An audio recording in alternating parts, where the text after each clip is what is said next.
నమస్తే. Welcome to our channel. ప్రస్తుతం మనతో ప్రముఖ ఆధ్యాత్మికవేత్త, ఆస్ట్రాలజర్ అనంత శర్మ గారున్నారు. వారితో మాట్లాడదాం. నమస్తే అండి. ఇల్లుని చూసి ఇల్లాలని చూడాలి అనేది పాత నానుడి. ఎప్పటినుంచో మన పెద్దవాళ్ళు చెప్తూ ఉంటారు. సో, అటువంటి ఇంట్లో ఎటువంటి వస్తువులు పెట్టుకోవడం వల్ల మనకు ఆ ఇల్లు అదృష్టం అంటే ఉండే నివాసం మనకు అదృష్టంగా కలిసొస్తుంది. మనం అదృష్టవంతులుగా ఎదగడానికి ఆ ఆవిడ గృహం కటాక్షం ఉపయోగపడుతుంది. పొందడానికి. అంటే అంటే లక్ష్మీ కటాక్షం ఉండాలి అదే కదండీ! సో, అందుకని ఆ ఇంట్లో ఎటువంటి అంటే మనం నివాసం ఉండే ఇంట్లో ఎటువంటి వస్తువులుండాలి అంటే మీరు నువ్వు అడిగిన ప్రశ్న చాలా బావుంది. ఎందుకంటే ప్రతి ఆడవాళ్ళు చక్కగా పాటిస్తే హ్మ్. చెప్పినవి ఆ ఇంట్లో లక్ష్మీదేవి ఎలా ఉంటుందో, ఆ ఇల్లు కళకళలాడితే ఎలా ఉంటుందో, అలాగే ఈ ఇల్లుని చూసి ఇల్లాలు, ఇల్లాలను చూసి ఇల్లు అని హ్మ్. ఒక సామెత అవును. ప్రపంచంలో ఎక్కడ చూసినా ఉంది తల్లి. కానీ ఈ లక్ష్మీదేవి కోసం మన ఆరాధన భయంకరంగా చేయవలసిన అవసరం లేదు. హ్మ్. ఇంటి శుభ్రత ఇంపార్టెంట్. అవును. బయట బాకట్లో తులసి కోట ఇంపార్టెంట్. హ్మ్. తులసి కోట. పొద్దున్న లేవగానే వాకలి తే శుభ్రం చేసుకొని హ్మ్. నీళ్లు చిలకరించి చక్కగా. ఫస్ట్ చేయవలసింది. తర్వాత ఇల్లు శుభ్రంగా హ్మ్. ఎప్పుడో 10కి 11కి చేయకూడదు. ఆ! ఓ అయ్యో! మా పనమ్మాయి రాలేదంటారు. ఇలా హ్మ్. అప్పటిదాకా ఎందుకు ఇల్లు ఊడ్చుకో. పనమ్మాయి వచ్చాక బట్టలు ఉతికి అంట్లు తోముతుంది. అవును. ఇల్లు ఊడ్చుకొని పసుపు నీళ్లు చిలకరించడం వల్ల హ్మ్. ఇల్లంతా చక్కగా ఇలా హ్మ్. చిలకరించడం వల్ల ఆ ఇంట్లో లక్ష్మీదేవి కనపడుతుంది. ఇంక పోతే ఇంట్లో ఏమేం పెట్టుకోవాలయ్యా? హ్మ్. ఆ లక్ష్మీదేవి మనల్ని కరుణించడానికి దేవుడి మందిరం శుభ్రత కావాలి. హ్మ్. మీరు పూజ చేసినా, చెయ్యకపోయినా ఫస్ట్ అమ్మ చెప్తున్నా. ఇల్లు కళకళలాడుతూ ఉండడానికి ఇల్లు శుభ్రత ఒకటి, హ్మ్. దైవ మందిరం కూడా శుభ్రతగా ఉండి, చేతనవుతే దీపారాధన చేయండి. హ్మ్. కుదరలేదంటే నమస్కారం చేసి అగరబత్తి పెట్టండి. హ్మ్. ఏదీ లేదు మా దగ్గర నివేదన బెల్లం ముక్క పెట్టండి. అవును. తప్పు ఖర్జూర లేదు. పండు పెట్టొచ్చు. ఖర్జూర పండు, ఏదైనా బెల్లం హ్మ్. అసలు అంటులేనివివి. అవునండి. అవును. పెరుగు కానీ, పాలు. పాలు కానీ, హ్మ్. ఉప్పు కానీ, హ్మ్. నూనె కానీ, ఈ బెల్లానికి అంటు లేదు. పాత అవును. బెల్లమా, కొత్త బెల్లమా అని చూడక్కర్లే. ఉండదు. ఇంట్లో హ్మ్. డబ్బాలో ఉన్న బెల్లం ముక్కను అక్కడ పెట్టడం హ్మ్. చక్కగా. అలాగే ఇంకో శాస్త్రం ఉప్పు ఒక ప్రమిద మట్టి ప్రమిదలో ఇంత ఉప్పు పోయడం. హ్మ్. దాని మీద ఇంకో ప్రమిద పెట్టడం. హ్మ్. అందులో ఈ మంచి ఒత్తులు 3 ఒత్తులు. 3 ఒత్తులు. 3 కానీ, 4 కానీ 2 ఒత్తులు వెలిగించరాదు. వేయకూడదు. హ్మ్. శాస్త్రంలో హ్మ్. అసలు 3 ఒత్తులు. హ్మ్. 3 పక్కల. అలా పెట్టుకుని అందులో నువ్వుల నూనె కానీ, ఆవు నెయ్యి కానీ. హ్మ్. నువ్వుల నూనె కంట్రోల్ శ్రేష్టం. చేస్తుంది. అవును. బాధను నువ్వుల కంట్రోల్ నూనె. చేసేది నువ్వు. అవునవును. అలా హ్మ్. వేసి ఉప్పు ఆ ప్రమిద మీద, ఆ ఉప్పు ప్రమిద మీద ఇంకో మామూలు అదే ప్రమిద మామూలు పెట్టడం. ప్రమిద పెట్టి. దాంట్లో 3 హ్మ్. ఒత్తులు వేయడం. ఆయిల్ వేయడం. లేదు ఆవు నెయ్యితోటి అవుతే ఇంకా శుభ్రతగా ఉంటుంది. హ్మ్. ఇప్ప నూనె అవుతే ఇంకా పవర్‌ఫుల్‌గా లాక్కుంటుంది. విప్ప నూనె. ఇప్ప నూనె దీపారాధన ఇంట్లో చేయడం వల్ల దరిద్రాలు పోతాయని శాస్త్రం. ఇప్పుడు హ్మ్. రేపు నవరాత్రులు అదే. ఆహా! రేపు. మీరు విప్ప నూనెతో ఆ! చేస్తారా? ఆ! ఆహా! విప్ప విప్ప నూనెతో. నూనెతో చేయొచ్చా అండి అమ్మవారికి? బ్రహ్మాండంగాను. ఓకే. రేపు శ్యామలాదేవి నవరాత్రుల్లో హ్మ్. విప్ప హ్మ్. నూనెతో హ్మ్. దీపారాధన మన ఇళ్లల్లో చేసుకోవడం వల్ల హ్మ్. 10 రోజులు కూడా ఆ తల్లి చక్కటి ఫలితాలిస్తుంది. ఆవిడ ప్రీతయిందే ఇప్ప నూనె. హ్మ్. ఆ దీపారాధన చేయడం. ఆవు నెయ్య, కొబ్బరి నూనె కన్నా, నువ్వుల నూనె కన్నా ఇప్ప నూనె ఓహ్! దీపారాధన చాలా హ్మ్. పవర్. హ్మ్. అలాగా ఇంట్లో చెయ్యండి. చేసుకుంటూ మీరు చేతకానిది ఎంత చేతనవుతే అంతే. అలా అంతే. గంటల తరబడి కూర్చోమని నేను చెప్పట్లే. హ్మ్. మెయిన్ ఆవు, దూడ బొమ్మ. ఆవు దూడ బొమ్మ. ఆడ, హ్మ్. ఆవు, హ్మ్. దూడ బొమ్మ. హ్మ్.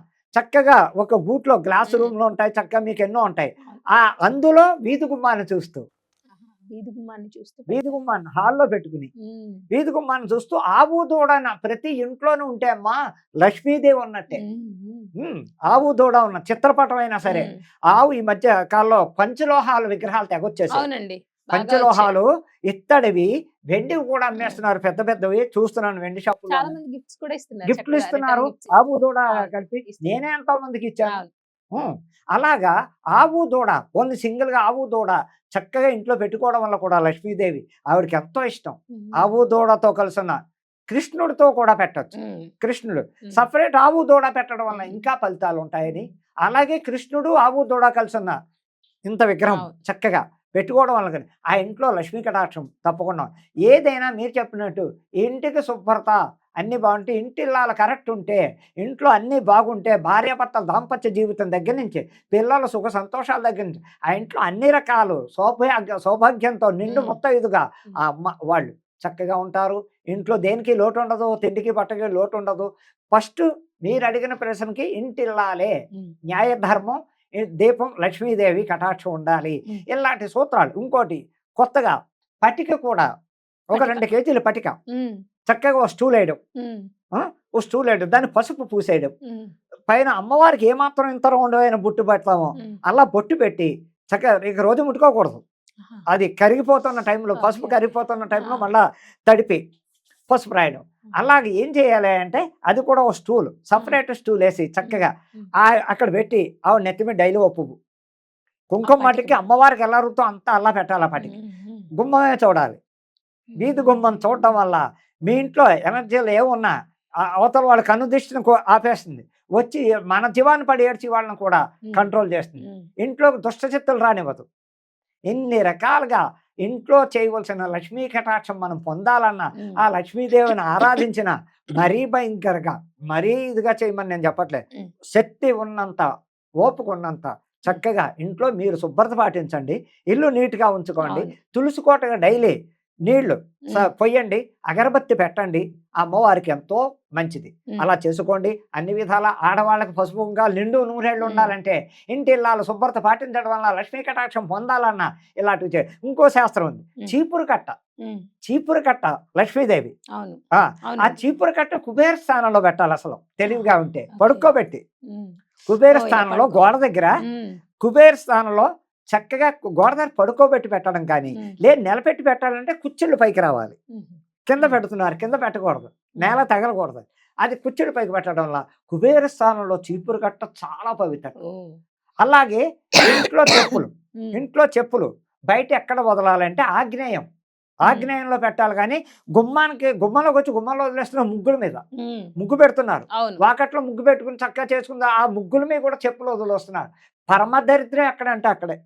ఊరంతా తిరిగి వచ్చిన చెప్పుల్ని అసలు న్యాయంగా లోపల పెట్టకూడదు తెలుసమ్మా. ఎంత గ్యాప్ ఉంటే అంతే ఆ స్టాండ్ తెచ్చుకుని అక్కడ పెట్టాలి. కానీ ఊరంతా తిరిగి వచ్చిన చెప్పులు లోపల తెచ్చుకుంటే దరిద్ర దేవత వెంటాడదమ్మా. దరిద్ర దేవత ఇళ్లలోనే కబోర్డులు పెట్టేసుకుంటున్నారు. అయితే ఒకటి ఈ రోజుల్లో అది చేస్తున్నారంటే ఆ ఇంట్లోనే, ఇప్పుడు అపార్ట్మెంట్లో గ్యాప్ కూడా దొరకట్లేదు లోపల ఇంకా ఏం చేయాలన్న. అలాంటప్పుడు ఆ ఇంట్లోనే ఆగ్నేయం మూల కబోర్డు పెట్టుకోవడం, చక్కగా ఆ కబోర్డులో చెప్పులు శుభ్రంగా పెట్టుకోవడం.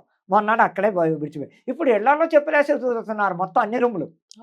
అది కావాలని చేస్తున్నారా, గొప్పల కోసం చేస్తున్నారా అన్నది అర్థం కావట్లేదు. పోనీ కాళ్ళు మన ఇంట్లో ఆ 4 గదుల్లో చెప్పులు లేకుండా తిరగలేమా? కానీ మానేస్తే వంటగదిలో కూడా వెళ్ళి వంట చేసేటప్పుడు అదే చెప్పులతో వంట చేయడం, వంట చెప్పులతో వడ్డించడం. అది అసలు వాళ్ళు లోపల చెప్పులు తీయరు. అన్ని అసలు నేను చూస్తున్నాను, నేను వెళ్ళిన ప్రతి చోట 80% ఆడవాళ్ళు చెప్పులు వదలట్లేదు. ఏమిటంటే వాళ్ళు ఎంగలోనే ఉంటారు. కొన్ని వ్యాధిగ్రస్తులు ఒక 60 ఏళ్ళు 70 ఏళ్ళు వచ్చే పాప అడుగు వేయలేకపోతున్నారు అన్నవాళ్ళు, కొంతమందికి వేసుకోవాలన్న పరిస్థితి ఉన్న వాళ్ళు తప్పని పరిస్థితి. కానీ ఎంగలో ఉన్నవాళ్ళు 30-40 ఏళ్ల మధ్యలో అమ్మాయిలే అసలు చెప్పులే వదలట్లేదు, టకా టకా చప్పుడు చేసుకుంటూ ఇల్లంతా చెప్పులు ఇంట్లో వెళ్ళకూడదమ్మా. దరిద్ర దేవత జ్యేష్ఠాదేవి ఎంటర్ అయిపోతుంది ఆ ఇంట్లో. తెలుసుకోవట్లేదు, అది గొప్ప కింద భావిస్తున్నారు. చెప్పులు వేసుకోవడం ఫలితాలు, లక్ష్మి మన ఇంట్లో ఉండడం, లక్ష్మీ కటాక్షం పొందడం, ఆయురారోగ్యాలతో ఉండడం, దీర్ఘసుమంగళిగా ఉండడం, పాపాలతో భర్తతో సుఖంగా ఉంటారని అమ్మా నేను చెప్పవలసిన చెప్పాను. ఆడవాళ్ళు అర్థం చేసుకోమని మరీ విన్నపిస్తున్నాను. ఇంట్లో ఎటువంటి వస్తువులు ఉండడం వల్ల లక్ష్మీ కటాక్షం అనేది చాలా చక్కగా వివరించారండి. ధన్యవాదాలు.